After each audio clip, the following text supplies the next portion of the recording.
우리 국내에서 이제 과산화수소는 이 한솔케미칼과 그리고 이제 OCI라는 기업이 과점하고 있는 시장이에요. 그 중에서도 이제 뭐 있는 초고순도 과산화수소는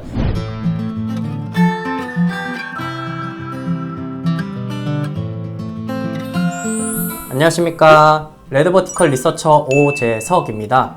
네, 오늘은 구독자분께서 요청해주신 한솔케미칼에 대해서 한번 분석을 해보고자 합니다.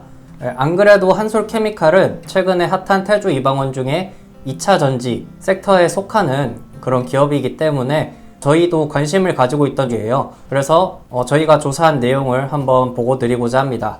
총 2부로 진행이 될 거고요. 오늘 말씀드리는 1부는 기업의 이제 기본 개요와 그리고 어떤 사업을 영위하고 있는지에 대해서 알아볼 거고요.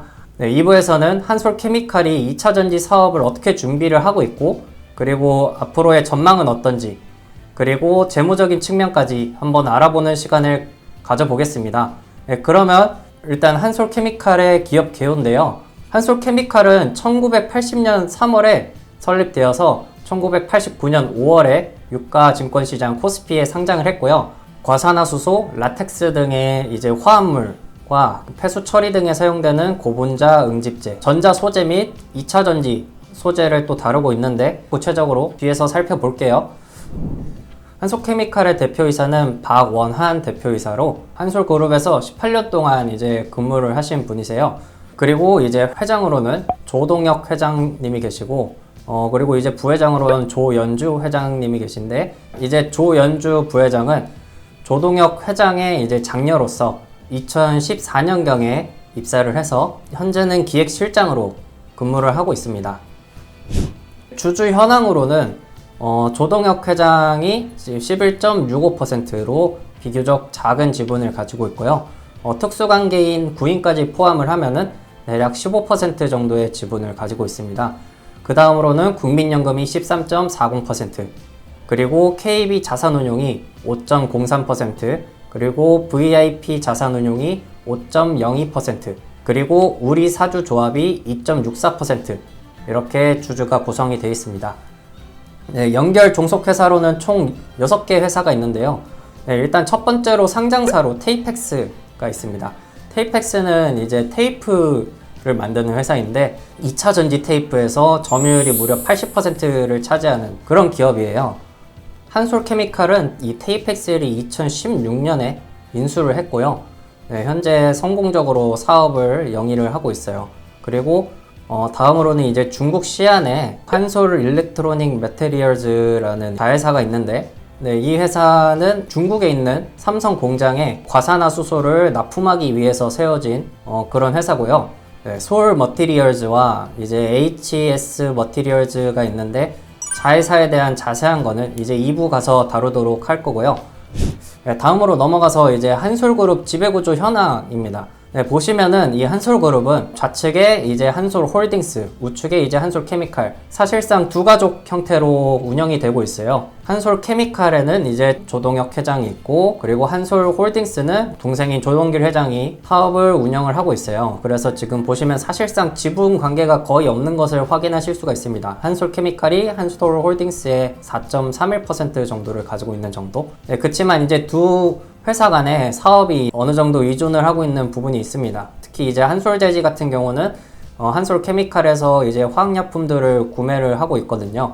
그런 부분들이 이제 맞물리는 부분이 있기 때문에 지분 구조상으로는 그렇게 큰 연관성이 없어 보이지만 사실상 이제 한 그룹인 상태이다 라고 보시면 될 것 같습니다. 네, 이제 넘어가서 어떤 사업을 한솔케미칼이 영위를 하고 있는지에 대해서 말씀드릴게요. 첫 번째로는 일단 정밀화학 분야의 과산화수소 사업이 있습니다. 이 과산화수소 사업에서 한솔케미칼은 매출을 대략 30% 정도 인식을 하고 있어요.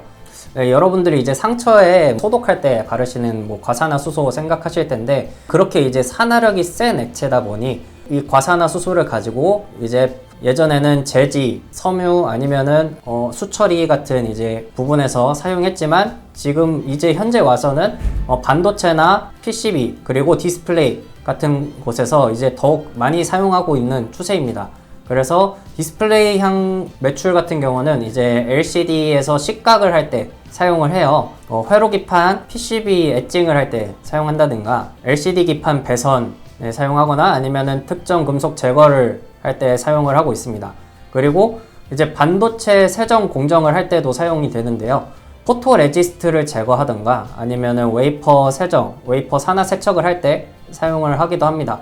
그래서 반도체 세정 공정에서의 매출이 이제 디스플레이향 과산화 수소 매출보다 마진율이 좋다고 해요. 그런 부분 알고 계시면 될 것 같고요.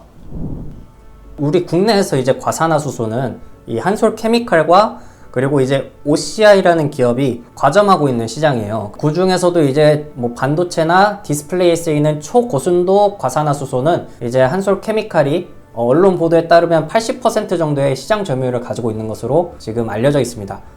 그래서 공급 체인이 어떻게 되냐 보시면은 반도체향 과산화수소 시장 같은 경우에는 일단 한솔케미칼에서 1차로 정제한 과산화수소를 이제 자회사인 삼영순화에 보내서 삼영순화에서 이제 2차 정제를 마치고 그리고 이제 삼성전자와 SK하이닉스에 납품을 하는 구조를 가지고 있어요. 이에 반해 이제 OCI는 일본 100% 자회사인 동우 화인캠이라는 회사에 1차 정제를 한 과산화수소를 보내고 거기서 이제 2차 정제를 해서 SK하이닉스나 삼성전자에 납품을 하는 구조를 가지고 있습니다. 디스플레이향 과산화수소 시장 같은 경우에는 한솔케미칼에서 이제 솔브레인, ENF, 동진세미캠 그리고 동우화인캠까지 시가객 회사들에 이제 납품을 하고 최종적으로 LG 디스플레이의 이 시가객이 납품이 되고요. 그리고 OCI는 반도체랑 마찬가지로 이제 동우화인캠에 과산화수소를 보내서 이제 동우화인캠에서 시가객을 만들어서 LG 디스플레이에 납품을 하는 형태를 가지고 있습니다. 다음으로는 이제 정밀화학 아니면 이제 제지약품 부분의 라텍스인데요. 라텍스는 여러분들이 이제 코로나 때 고무장갑 같은 거 껴보셨나요? 이게 이제 라텍스로 만드는 거거든요. 원래는 이제 이 라텍스가 제지용품 같은 곳에 사용이 됐어요. 라텍스를 포함한 한솔케미칼의 제지용품 매출이 다 이제 한솔 제지향으로 80%나 잡히던 그런 구조거든요. 근데 이제 인터넷이나 이제 뭐 산업이 발달을 하면서 점점 종이를 안 쓰니까 제지 산업이 이제 후퇴를 하고 그러다 보니 이제 라텍스 부분에 있어서도 제지 산업 부분에 있어서도 이제 매출이 조금씩 이제 감소하는 추세다 보니까 다양한 부분에 있어서 라텍스를 활용도를 높이려고 하고 있거든요.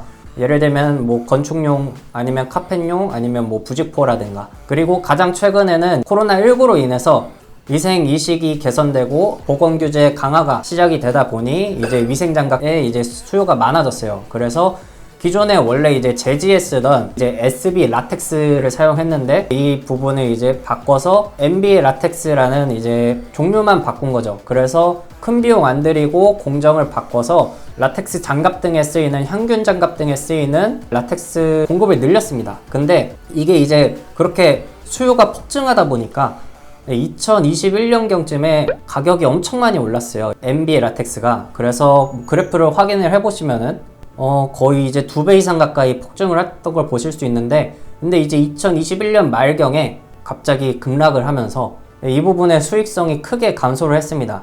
그래서 이제 MB 라텍스에서는 이제 큰 수익을 못 보고 있는 상황이에요. 이 부분에 대해서는 이제 2부에서 리스크 요인 분석에서 이제 다시 말씀을 드리겠습니다. 그리고 이제 전자소재 사업 부분이 있는데 이 전자소재 사업 부분에서는 이제 크게 세 가지 제품으로 나뉘어요. 이제 디스플레이용 전자소재, 그 중에서도 이제 방습 절연제와 OCR 레진이 있는데요. 방습 절연제는 기판에 코팅을 해서 이제 외부 환경으로부터 보호하기 위한 그런 코팅에 사용되는 재료라고 보시면 될 것 같고, 이제 OCR 레진은 태블릿 PC나 스마트폰 터치 패널 등의 빛의 투과도를 높이기 위해 쓰이는 경화형 접착제라고 보시면 될 것 같습니다. 이보다 더 중요한 게 두 가지가 있는데 이제 퀀텀 닷이라는 거예요. 이제 퀀텀 닷은 이제 뭐냐면 빛이나 전기 같은 이제 에너지를 받으면은 입자 사이즈에 따라서 다른 형태의 색을 방출하는 나노 소재인데요. 한솔케미칼은 이 부분을 이제 2013년에 이제 양산 기술을 개발하기 시작해서 2015년에 이제 삼성전자와 공동 개발을 하였고, 그리고 이제 독점 공급 계약을 맺었어요. 그래서 삼성이 최근까지는 이제 QLED 그리고 이제 QD OLED TV들을 이제 판매를 하기 시작을 했는데, 이 삼성전자 TV의 판매가 높아지면 높아질수록 이제 한솔케미칼의 이 QD 퀀텀 닷 부분에 매출이 증가를 하겠죠. 그래서 삼성전자 TV 매출에 의존적인 부분이 있습니다. 삼성전자 QLED TV 연간 출하량 추이인데, 지금 보시면은 매년 증가를 하면서 2022년에는 이제 더 증가할 예정인데요. QD OLED. 이 부분의 매출이 이제 더 잡힐 예정이에요. 원래 QD OLED가 안 팔리고 있었다가 2022년에 이제 본격적으로 팔리기 시작하면서 이 부분의 매출이 지금 기대가 되는 상황이고요. 이 매출이 늘어날수록 한솔케미칼의 QD 사업 부분에서 이제 수혜를 볼 수 있겠죠. 참고로 삼성전자는 TV 부분에서 세계 1위 점유율을 가지고 있어요. 29%, 30%를 왔다 갔다 하는 거를 보실 수가 있고요. 키 $2,500 이상, 그러니까 이제 프리미엄 TV, 방금 말씀드렸던 QLED 아니면 QD OLED 같은 경우에는 시장 점유율이 40%가 넘어가는, 삼성전자가 절반 가까이를 가지고 있는 그런 상황이 되겠습니다. 근데 이제 이 부분에 있어서 중국이 따라잡고 있는데, 이 부분이 이제 2부에서 리스크 요인에서 다시 한 번 더 말씀을 드릴게요. 그 다음으로는 이제 프리커서가 있습니다. 프리커서는 이제 전구체라고 하는데, 반도체 웨이퍼에 이제 방막을 쌓아 올리는 증착 공정에서 사용되는 물질이에요.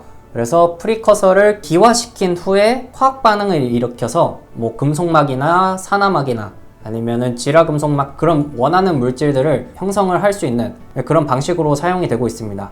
이런 방막을 만들어야지 이제 전류 누설이나 간섭 등의 이제 문제를 방지를 할 수가 있대요. 점차 이제 미세 공정이 이제 많아지고 있잖아요. 뭐 3나노 공정 뭐 얘기 나오고, 점점 이제 공정이 세분화가 되고 점점 미세 공정이 이제 많아지고 있는데, 그럼에 따라서 이 프리커서도 사용량이 증가하고 있는 상태입니다.